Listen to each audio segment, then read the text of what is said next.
Croeso, welcome. Good evening, and for people who don't know me, my name is Denise Llewellyn and I am the chair of the RCN Wales board. Firstly, I would like to thank you for joining us at this live member question and answer on pay, and I've got to say it's such an innovative way, I feel, for us to engage and listen to our members virtually. As you know, the World Health Organization has designated 2020 as the International Year of the Nurse and Midwife, and this year nursing staff have seen great support from the public.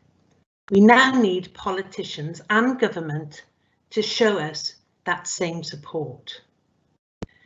The pandemic we have faced and are facing has placed a spotlight on the vital role and commitment that nursing staff play in protecting the health and well-being of our communities every hour of every day of every year. The RCN is clear that members' salaries must reflect the level of skill and responsibility in their jobs. Governments must now respect the value of nursing and show that they do. The RCN has developed a UK member pay policy that sets out principles which inform and guide our strategy on pay. This policy has been agreed following consultation with elected members and boards across the UK, including our own RCN Wales board. Our RCN Trade Union Committee, Council and executive teams are really fighting hard for a meaningful and early pay rise for nursing staff in the NHS. It is unacceptable for the UK government to tell us to wait until 2021. And tonight you will have the chance to raise your questions and concerns directly with our RCN Wales TUC committee member, Jackie Davis, and Nikki Hughes, Associate Director of Nursing Employment Relations for RCN Wales. The RCN is its members. The more people who engage in campaigning for this, the stronger our arguments will be. And that means we need every role and every band to engage. We are trying to harness the significant contribution nursing has made during COVID-19 while keeping the public support as we move closer to the start of the 2021-22 pay round. I really feel together we can work on the next pay rise. So let's get this important Q&A underway. I am sure you'll have a fantastic evening. Please ask as many questions as you want and we will try to answer them. And it is now with pleasure that I introduce your host for the next hour, Helen Wiley, Director, RCN Wales. Helen, over to you. Thank you, Denise, for your warm welcome and your introductory remarks. It's really lovely to be hosting this pay Q&A with a focus on members in Wales, and I'm really delighted to be able to introduce our two panel presenters this evening. Jackie Davis, who's the Trade Union Committee member for Wales and is also an accredited steward and a very active rep in the Swansea area. Jackie's a member of the Glamorgan branch. And alongside Jackie, and maybe I'll give her more of the tricky ones, see how the evening goes, is Nikki Hughes. And Nikki is our Associate Director of Nursing for Employment Relations. And Nikki takes a key role in discussions about pay in Wales. So please make sure you keep your questions coming in to both of our panel members. As Denise said, we'll try our best to answer as many as we can. We've allocated an hour for this Q&A session this evening. There will be times when I maybe will take some themes if we've got a lot of questions on a similar topic, but I'll keep you appraised of that as we go through the question and answer session. So to kick us off, my first question is going to go to you, Nikki, and that is coming in from members. It says, I've heard a lot about nurses' pay, but can you tell me what's happening for me working in NHS Wales? Thank you, Nikki.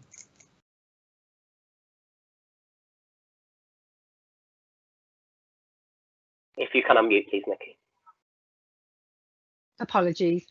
I knew I'd do that one time tonight. So just saying, Hi everyone, it's so lovely to be here tonight having a talk to you about this issue, and one that's very dear to my heart. So I suppose the first thing to say is we feel that nurses deserve a significant early pay rise, and nurses shouldn't have to wait until 2021 for that.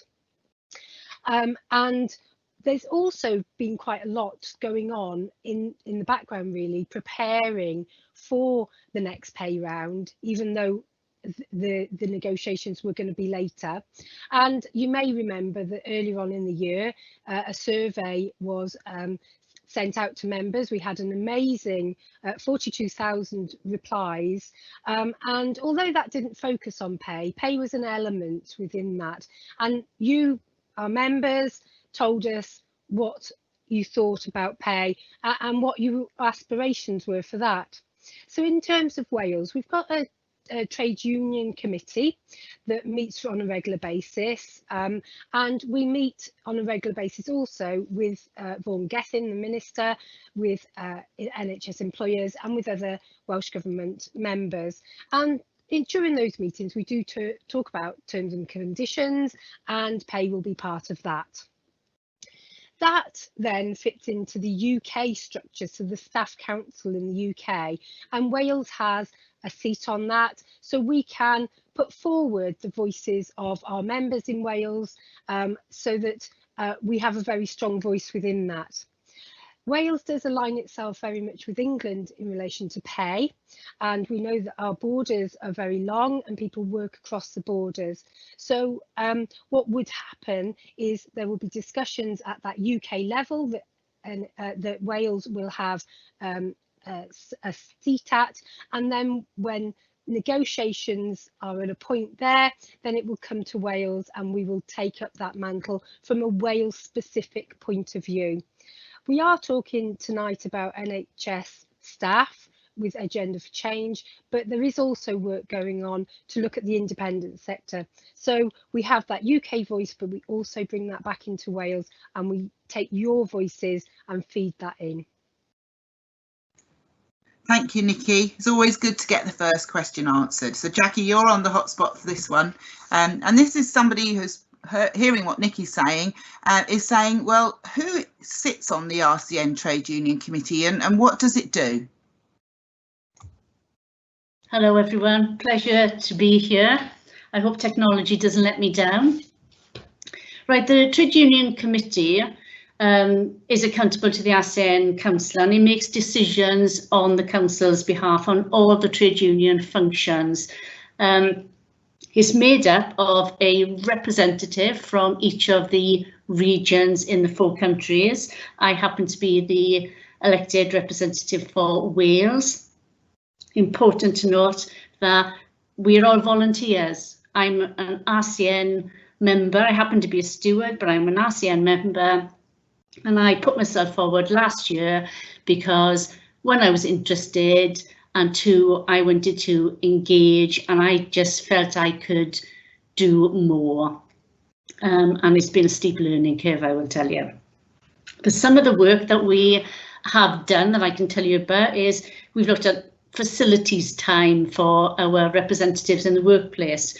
We've looked at handbooks for our members in Northern Ireland and Guernsey to support them in their industrial action. We've looked at the pay survey and the results of the pay survey. So, you know, listening to what all the RCN members are feeding back to us, and when we will use that information then to inform other decisions going forward. But like I say, overarching, ultimately, we're all volunteers, we're RCN members, and we make decisions and are engaged on the trade union functions, and we inform council. Thank you, Jackie. Really helpful for people to understand how our different governance structures, etc., come together. So that's really helpful answer that you've just given. Nikki, I'm going to come back to you for the next question. And the questioner is asking, and you can take the government as being both UK and Wales if you want to in your answer. What's the government saying to you? Would an award like we saw for other professions last month be enough for the RCN? Thank you, Helen.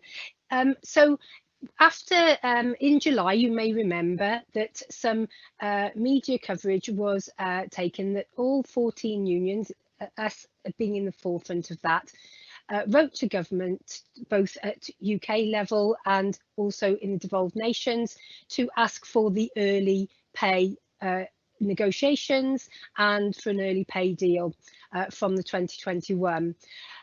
As far as we see yet, we have had no steer from the government around that. We've had no reply. And there are a number of different ways that the pay negotiations can take. And one of those is a pay review body that the government would set up to look at the issue of pay, and we would have the ability to feed into that process. And the government ultimately will decide on the pay deal. We are asking that actually we negotiate as unions and put that to the government. But we're not hearing at this point whether that is the way to go. In terms of the other professions, I can't really comment on the other professions, but we have seen nursing spotlighted during COVID. We all know that nursing for many, many years have been high demand. We know it's a highly professional profession. We know the professional judgment that people use. And really, we think that the value that's added to that needs to be within this significant pay rise, and that needs to be reflected in the amount of that pay rise. So we are at present in the negotiation phase with our other trade unions. We are yet to take that negotiation to the government to know actually what their next steps are going to be. Thank you, Nikki. You can see it's a complicated process. It's really good to get that clarity about where the different parts of it are. And I'm going to keep you on the hotspot for the moment because I think this one's for you as well. But then once you've answered it, I'm going to let Jackie come in on the issue as well. So the questioner is asking, what increase will the RCN be asking for? And why won't you tell us yet what increase you're seeking? So I'm going to you first, Nikki. Lovely, thank you. And we have seen that there has been some information out in the public arena around the possible percentages that the RCN would be looking for.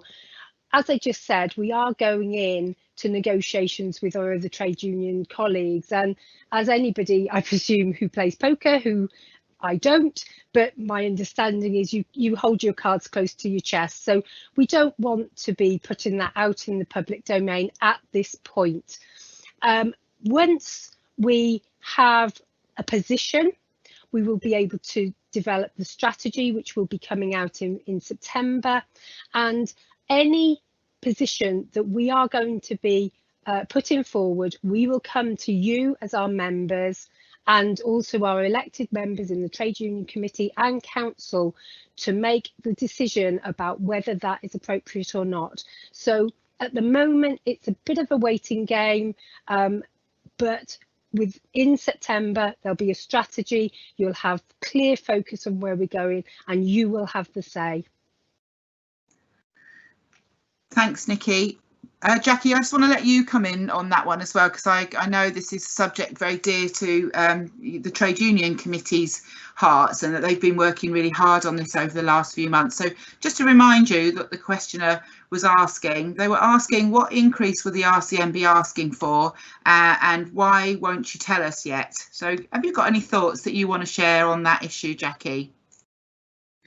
Yeah, I mean, we are clear that our members deserve a pay rise now, and that pay rise must be fair and meaningful. And our members have and are still working through one of the most challenging times in our history. So our members are delivering every day for the NHS, for our patients and for their communities. So we want that recognised. So we have called for a pay rise to be brought forward, as Nikki has said, and we want that pay rise to be what nurses and nursing deserve. So one of the things that obviously we've been working on is our pay policy, and that is asking for a significant pay rise. You know, we are going to be ambitious, We're not going to accept a derisory amount. We know in real terms that our members have actually had a pay drop of nearly 14%. So that's completely unacceptable. So we are strong in that, and we are listening to our members as well, who fed back in our member survey, and that is the message from you, our members, saying that you want a fair pay deal that values what you have done and are doing. But we are also really clear, we want that to be simple. We want a simple percentage pay rise for everyone, because we do know that the previous pay deal did cause confusion, was complicated, and many of our members feel that they got less or didn't feel that it was fair across the board. So we are going for a substantial and fair pay rise, single percent for everyone.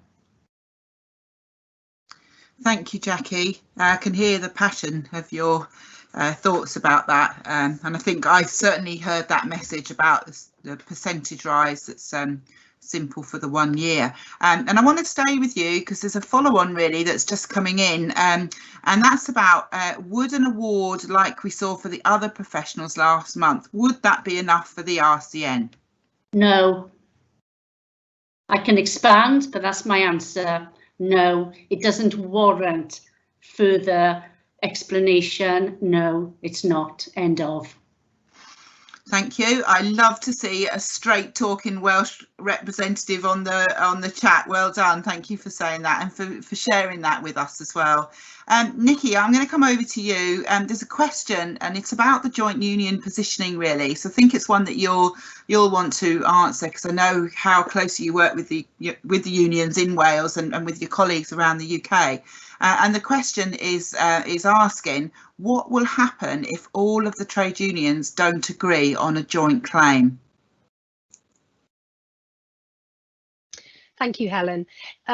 Obviously, going into any negotiation, it would be better if we could all come to an agreement because we would have a collective voice and we would have a larger voice. Having said that, we are listening to you, our members, and we will not go into a collective deal if we don't feel that that is what our members want. So yes, we would like, if possible, to go into a collective union to be able to work that through. But if that doesn't happen, then we will come to you as our members and ask you what our next step is and how you want us to deal with that. Thank you, Nikki. Jackie, I've let you get your breath back, so I'm coming back over to you now. There's a few questions coming in about pay outside of the NHS, and I know that, again, Trade Union Committee often talk about this issue. So the questioner is saying, you never talk about pay levels outside of the NHS. What about the rest of the members? And Nikki, you can be ready on this one because I'm going to come to you as well afterwards. Yeah, I mean, obviously the NHS is a massive employer and conversations always tend to go to the NHS, but absolutely it's very important to us that we also represent our independent sector members, and we want a fair deal across the board. You know, it would be unfair for there to be a valued pay rise for NHS workers that would see independent sector members seriously disadvantaged, and that could also seriously destabilise that very valued sector. So that is all part of one of our considerations as well. But obviously the pay review body deal with the NHS.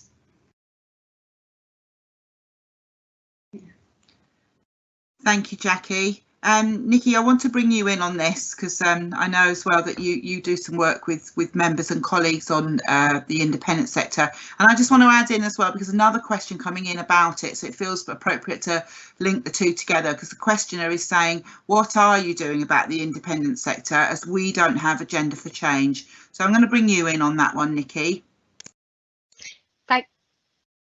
Thank you, Helen. Yeah, this is something that we've really been working with, and with the pay working group that we're working across the RCN in the UK, we've got a separate work stream looking at this. So it is very important to us, and as important as pay for anyone. So we want to have a significant pay rise for anybody. Doesn't matter where you work, that or what grade you are, that there's a percentage pay rise for all members. Now, as Jackie already said, we are talking about NHS pay today because this is what the government has the influence over. And with the NHS, we've got what's called the collective mutual bargaining structure. So we can bargain for the whole of NHS Wales. As you quite rightly know, independent sector has a number of different companies that are running, and we haven't got that overall structure to be able to discuss pay with them. So what we need to do, and there is a plan in place, is to start working with probably some of the larger independent sectors, because that's where we will have the sort of biggest value for our members in some ways, to start getting the bigger people on board with talking to us, engaging with us, and then hopefully that will then spread out to the smaller people and the family run nursing homes like I used to work with out in the clinical field. So what is really important though is we don't have many representatives and stewards within the independent sector. So if you work in the independent sector and you are really passionate about nursing, how we can take nursing forward, then becoming a steward is one way that you can get your organisation to start having those dialogues with us. That's really important, that you working in the independent sector can become a steward, a health and safety rep, a learning rep, just the same as anyone else with the RCN. So that is our key to the door, really, that we need to do some engagement with the organisational structure of the independent sector, but we need you at the grassroots to be helping us with that and taking that forward. So there is a whole new approach within RCN to looking at fair pay across all nursing organisations, so that we can start getting any profession within nursing recognised, because it doesn't matter whether you work in ITU or whether you're working with those vulnerable people in nursing homes. What you do is amazing.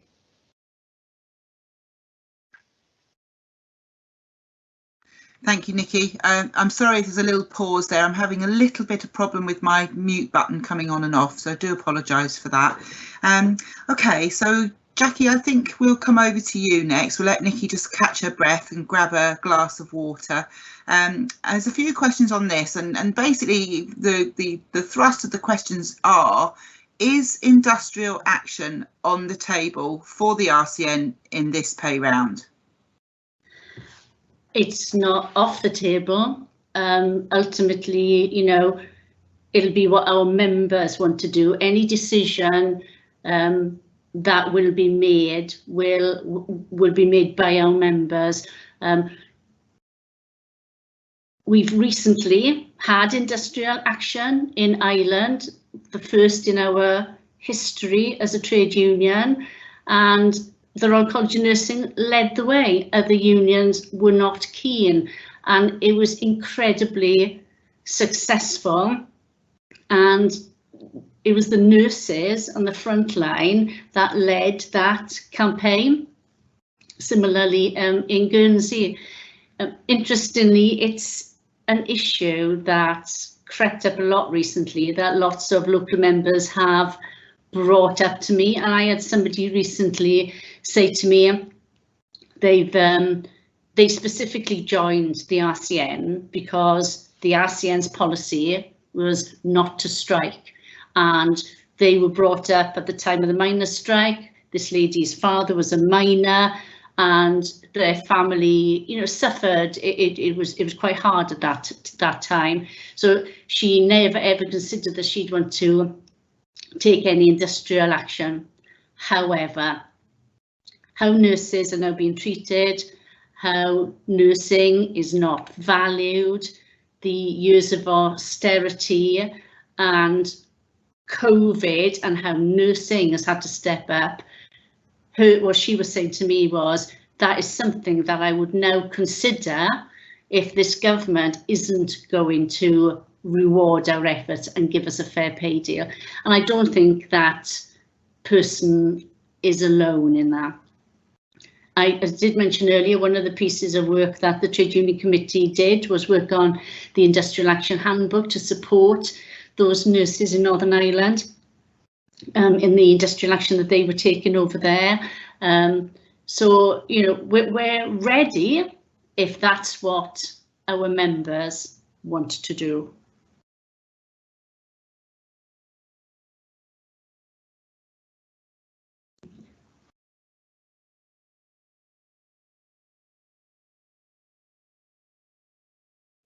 Sorry.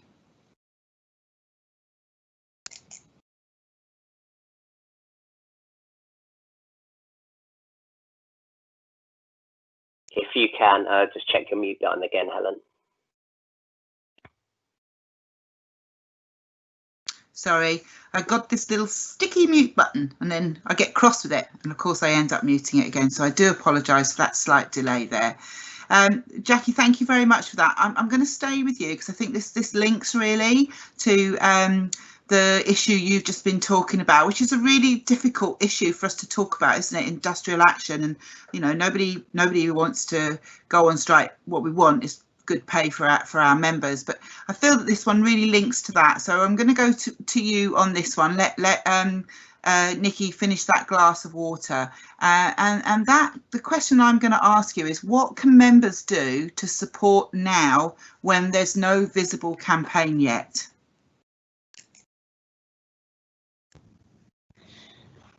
Please get involved.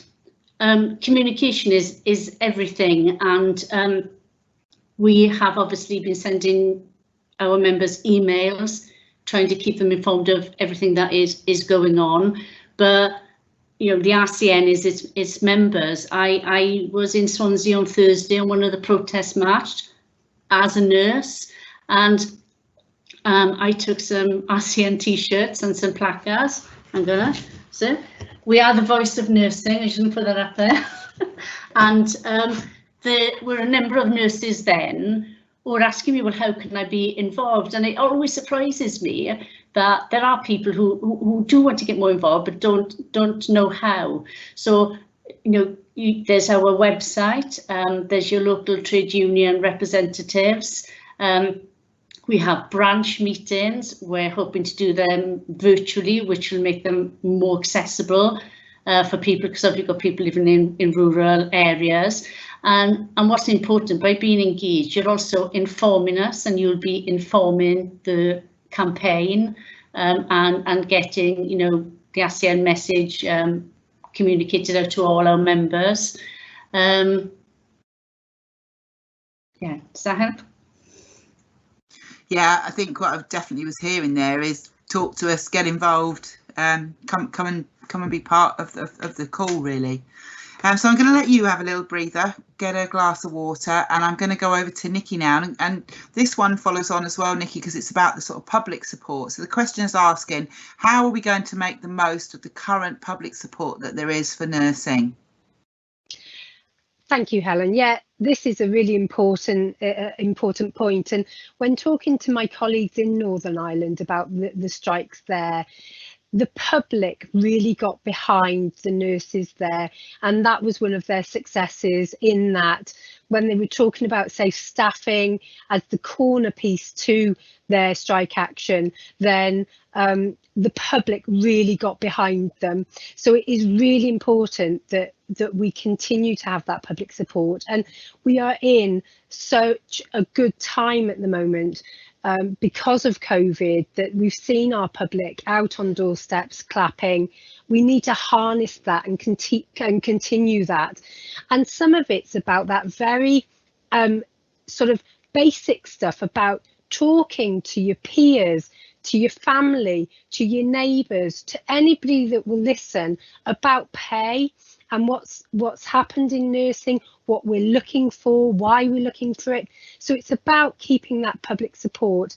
And then later on, once the campaign starts, that there will be some other sort of stakeholder engagement and other public engagement, but that doesn't detract from the grassroots where you're talking of your own personal experiences, a day in the life of, and that's really important. And also you can go to your local constituency, have a chat with them, talk to the assembly members, and just talk to them about your story and your story during COVID, but also your longer story around actually what has it been like working as a nurse for the last couple of years, and how did that change and increase during the COVID period. So anything you can do, and you are the voice that we need to get out there, because although we can advocate for you, it's so much better coming from our members. Thank you, Nikki. I can hear that you feel really strongly that the voice of members' stories is so powerful. I'm going to stay with you, Nikki, for this one, because I'm letting Jackie have that glass of water that I let you have earlier. So I think that's only fair. And this question is asking us, will the RCN be linking up with Nurses United or other groups to push the pay agenda going forward? So I'm going to stay with you on this one, but Jackie, you need to be ready. I'm coming to you next. Thank you, Helen. I think it's really important that we have the whole nursing voice. So we are the voice of nursing in terms of a trade union and a professional body. We've got 450,000 members across the UK and 25,000 in Wales. So we are the voice of nursing. Now we need to work with organisations like Nurses United to try and get a collective voice, to stand together. Now it may be that sometimes we don't agree.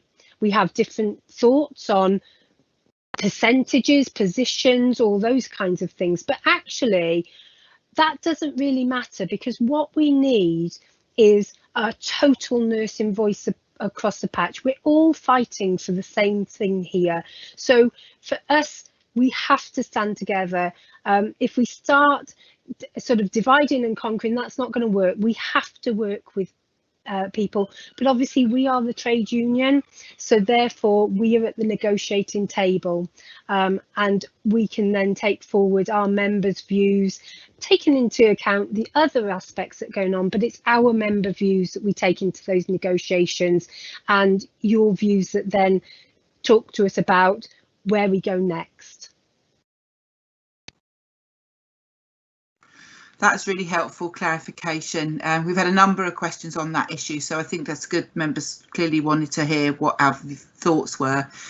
So Jackie, you've had your little rest now. I'm coming back to you. You're doing really well. We're just over halfway through our allotted hour, but we will carry on getting as many questions in as we can, right up till 8 o'clock. I'm going to push it right to the limit with you two, because there's lots of people wanting to ask things. So if you've just joined us, please make sure you put your questions in the Q&A box, and then we can put them to our two panel presenters, Jackie Davis, the Trade Union Committee Member for Wales, and Nikki Hughes, who's the Associate Director of Nursing for Employment Relations.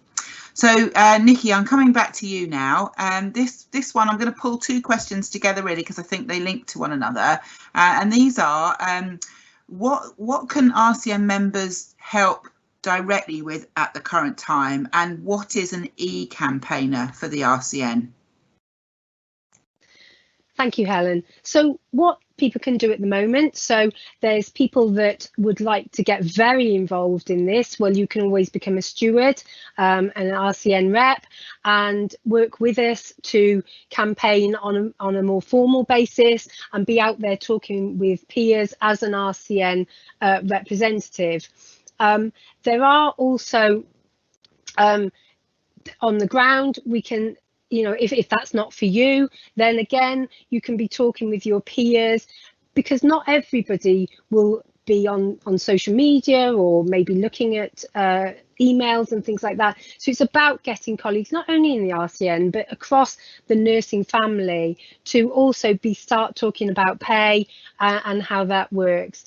eChampion is pretty much what it says in terms of how we get information out there from an IT point of view, and how we can sell stories and what's going on in the RCN and what campaigns are there, and how we can sell those campaigns to our peers. So anything that anybody can do, whether it's a chat in the coffee room, whether it's becoming a steward and working with the RCN, becoming a TU committee member for the future, or a council member for the future, you know, every little thing that anyone can do, we can. And again, things like campaigning with your MP, talking with your assembly members as well. So and then we will be putting out more communication around further things that you can help with as the strategy unfolds in September. Thank you, Nikki. Jackie, I want to bring you back in on the sort of relationship with other organisations on the agenda for pay, and also the roles that reps can do. So I just interested to get your thoughts as well about other lobby groups and the benefit or hindrance that might have to the RCN's campaign, and anything you want to reflect on in terms of being active for members at this current time. Yeah, great. I mean, obviously we've mentioned Nurses United, and people who are active on social media will be aware of a couple of other prominent groups at the moment. I think they're great because they are campaigning and speaking up for nursing, and ultimately we all want the same thing. Nikki was right. The clear difference is the Royal College of Nursing is a trade union. We act as a trade union and we function under that legislative framework as well. So if we've got other groups who are saying the same thing, all fighting for a pay increase for nursing to be valued, then that can only be a good thing. And I think we could all work together on that. You know, we're talking about e-campaigning. These campaign groups are really good at that, and I know lots of RCN members, myself included, that are members of those groups, and we can share information. And so, you know, these groups have, you know, encouraged people to become more active and to get more involved. They've encouraged me to not be a Dullite and to sort out the Glamorgan branch social media page, because I'm not very good at that kind of stuff, because clearly that's a way to communicate with our members and to make this local branch more accessible as well. So yeah, I think ultimately we all want better for nursing, NHS and private sector, and that is a good thing. So what was the second part of the question, Helen? I think you've covered it, Jackie. It was there's two issues about how we work with other organisations and then being active and involved. And I, for one, certainly be looking out for the Glamorgan branch social media activity that you said you were developing, and I'll be following you with interest for sure. I am going to stay with you, Jackie, because this question I think is one that you'll want to answer. The questioner is asking, how are the RCN going to avoid making the mistakes that happened in 2018 when there was the 3-year NHS pay deal? Do you know what? I've been on the trade union committee for less than a year, but every meeting that we have, there's always a conversation about transparency, making sure our members are informed, going to the members to, you know, sign off on decisions or to give our opinions so we can take issues forward. So that obviously is, that's one big piece of learning. I would be honest with you, and that whole issue and situation was one of the reasons why I thought, I'd not considered a national role in the RCN previously, but I'll put myself forward. I want to be part of that organisation that wants to turn that around, learn from those mistakes, and make sure those mistakes don't happen again. Everything is checked and double checked, and everything is all about, we go to our governance structure, we take things to the boards, we take things to the reps committees, we check out, are we on the right wavelength here, and decisions are, we'll communicate this with members, we'll make sure members are aware of this, that and the other. So everything is much, much more transparent and clear. Jackie, I'm going to let you have a little rest, and I'm going over to Nikki now. It's a slightly different topic. Nikki, there's a question coming in, and it says, what will happen in Wales if there's a UK agreement on pay? Will nurses in Wales get a different deal? And I think the questioner is focusing on the NHS pay agenda rather than a wider agenda. So if you'd answer it from that perspective, I think that would be helpful. Yes, thank you, Helen. So the way that funding works in from the UK to Wales is there's something called the Bonnet Formula, which is completely complex, and I don't completely understand all of it, being fairly new to the RCN. But what that is a formula that any funding that comes from government that comes to us is subject to this formula. So it could be that the money to provide the pay increase doesn't come in the same format that it would in England. Now, what we need to do in Wales is lobby the government, because actually there shouldn't be a disparity across those people working in England and those in Wales, because every nurse is working to the same professional standards, the same professional judgment for their grade. So we would be having hard negotiations with Welsh Government to find that money, and hopefully that would come from UK Government. So when we will go into our position, we will be asking for a fully funded pay rise so that the money comes direct from the Treasury. And if that comes into Wales and we've got a different pot, then it's my job and the other trade unions to negotiate with the government to find that money to be able to provide the same benefits and pay rise for our nurses in Wales. Thank you, Nikki. And you made the comment earlier about the long border as well between England and Wales, which I'm sure will have an eye for both politicians and policy makers on that one going forward. So I'm going to stay with you, Nikki, because I think this question does link in to that issue about what happens if the UK gets something. What does that mean for Wales? And this questioner is asking, are we worried public support will fade as an economic downturn progresses, as is predicted? Thank you, Helen. And this is something that the pay working group has really grappled with over the time, and I'm sure the trade union committee similarly, in that, we all know families, friends, neighbours who are in a very difficult position at the moment with their jobs. Maybe they're going through a redundancy, and it is a big consideration that we've weighed up, we've looked at the risks and the benefits, but ultimately we have to use this opportunity to put forward the value that nurses add for our NHS, but also for our citizens and our public. And we know that we've got we need safe staffing, we've got retention issues and recruitment issues. We know that we've got to try and attract people to even start to become a student nurse. So yes, we can see the argument that the public may lose support, but actually it's about those other things.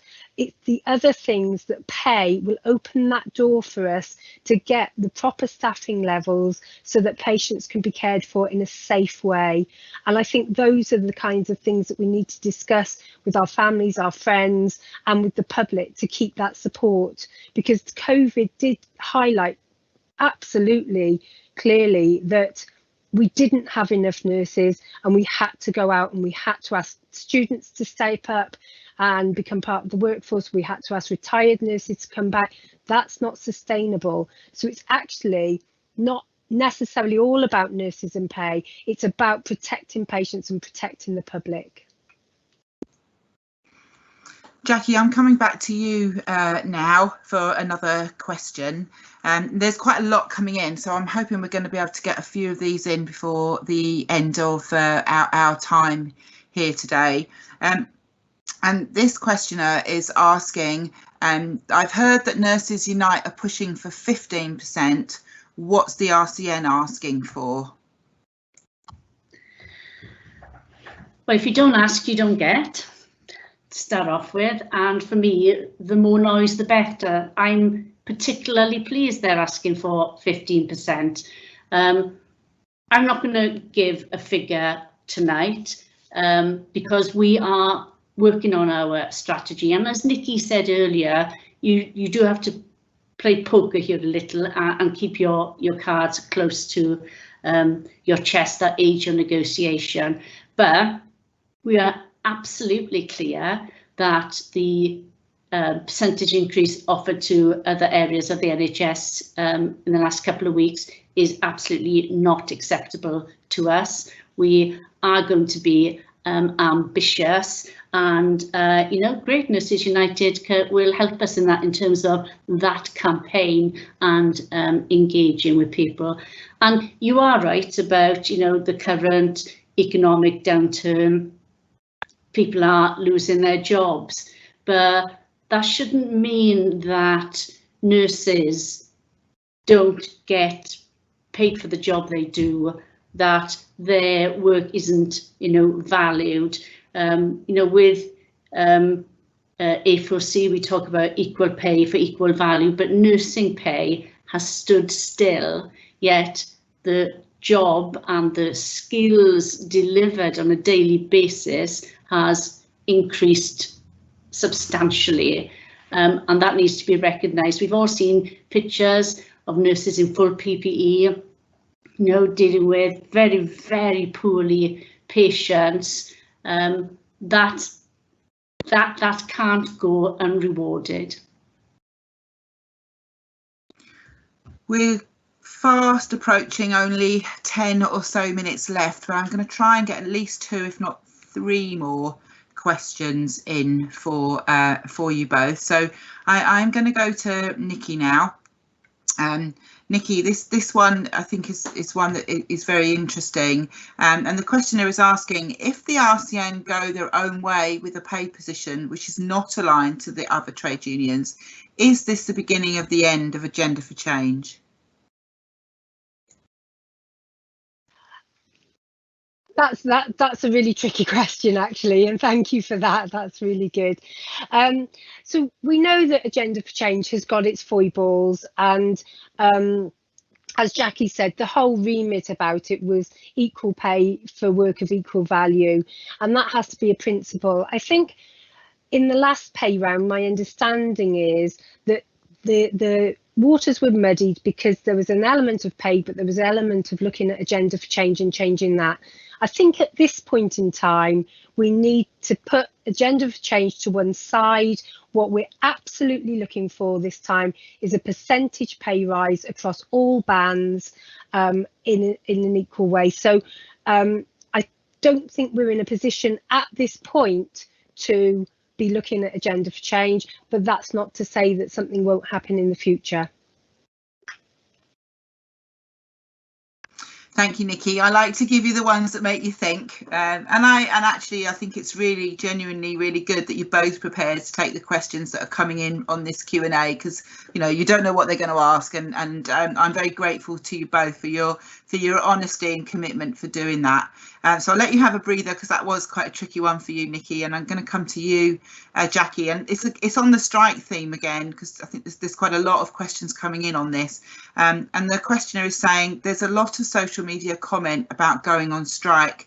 Isn't this unlikely mid-pandemic and given the current legislations? And by legislation, I think they're referring to the requirement that if we were to ballot our members, we have to get a 50% turnout just to get an answer, and then obviously a majority of those would have to go with that strike activity. So again, the question, lots of things on social media about strike. Isn't it unlikely mid-pandemic and given the current legislation?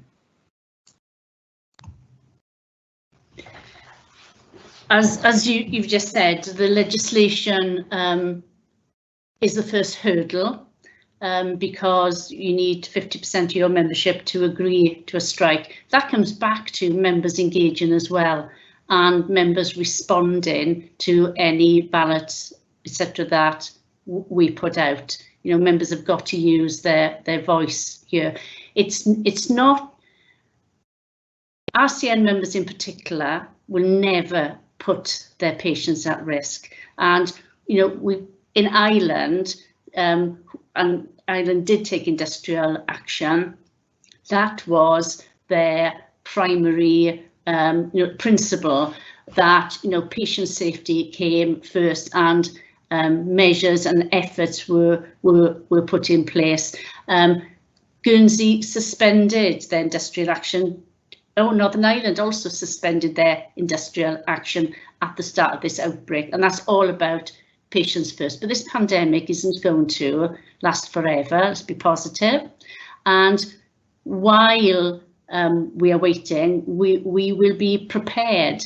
We will be working on what that means, how that will work, engaging with our members, balancing members in the first instance on what would be acceptable to them. So it's not unfeasible, it is doable, and I'm definitely sensing amongst our membership that there is more of an appetite for strike action than there has ever been in our membership before.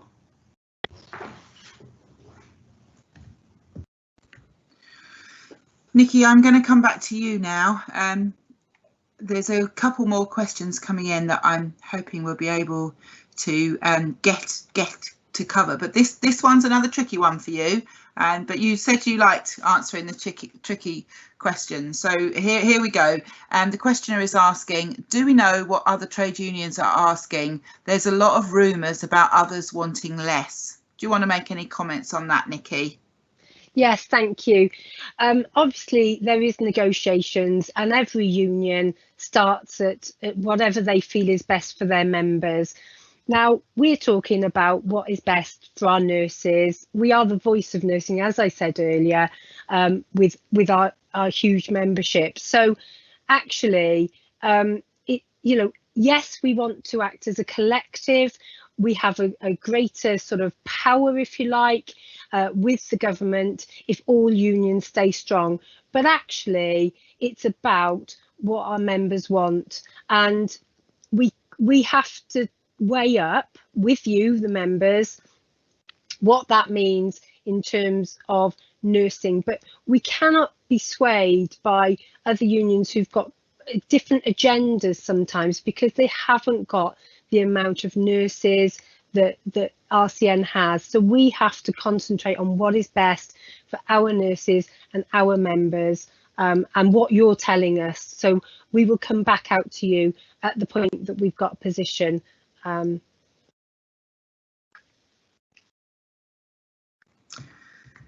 Thank you, Nikki. I'm going to give you a little rest for a minute and come back over to Jackie. So Jackie, this one for you is if the UK government agreed a pay offer, how soon could this happen? Well, obviously, what we are asking for is an early pay award. If they agree, then I'm assuming that they're giving us whatever the figure would be that we would ask for. So we'd have to then ballot our members and ask you, our members, are you happy with this? Is this acceptable to you? Within that as well would be other options. If this isn't acceptable, no, what would you want us? What would be acceptable? And also, you know, would industrial action be an option? But if it was a reasonable pay award, if it was one that met what our members feel they deserve, then it would be a question then of, you know, the members accepting that pay award, and we would get a commitment from the government in terms of timescale. We are saying, you know, 2020, not 2021. Thank you, Jackie. Nikki, I've got one more question that's come in. After that, we don't have any further, but we are getting very close to our time limit. So I'm going to give you the final one. So Jackie, I think you've answered your last one, and thank you for that. Nikki, this is the final one for you. And the questioner is asking, how will the government find the money for a large pay award when we're in a recession? Thank you, Helen. And, you know, I suppose this is again a difficult question because I'm not part of the Treasury, but I think, you know, again, I suppose there's two elements, isn't it? From a personal opinion, you know, the government have found lots of billions of pounds of money during this COVID crisis to keep the country afloat. And I'm sure there are other things that they can do to be looking at how they could fund this. On another point, we've got vacancy factors. We know we've got staffing issues. We know we've got retention and recruitment issues. Now, the amount of money that we are spending on, I don't really want to say errors, but because of safe staffing, the amount of money we're spending out on maybe falls, on pressure ulcers, maybe, as organisations, you know, obviously I'm probably talking more about NHS organisations who have to then, you know, fractured neck of femurs, where we have to then put someone through surgery, put them through rehab. We need the safe staffing levels on those wards, and by having what was termed, wasn't it, the perfect ward, by having a ward that is ultra safe because of the staffing, you will then find savings falling out of that. So it's not just about, you know, what we need to do about finding the money. It's actually about creating a safer space where that money will fall out. Thank you, Nikki. So I've just got a couple of minutes left to just round up this evening, and firstly to thank the members that have joined in for our Q&A. And the questions that they've put forward. We've answered all of them actually this evening, so we've done really well on that, and they've been really wide ranging. So we've had questions on strike, we've had questions on process, we've had questions on other lobby groups, etc., and questions on what the RCN ask is. I hope you found the answers really helpful. The meeting this evening, the Q&A, it is recorded and it will be live on YouTube, and you will be able to find the details of that by looking at the RCN website. So please make sure that you do.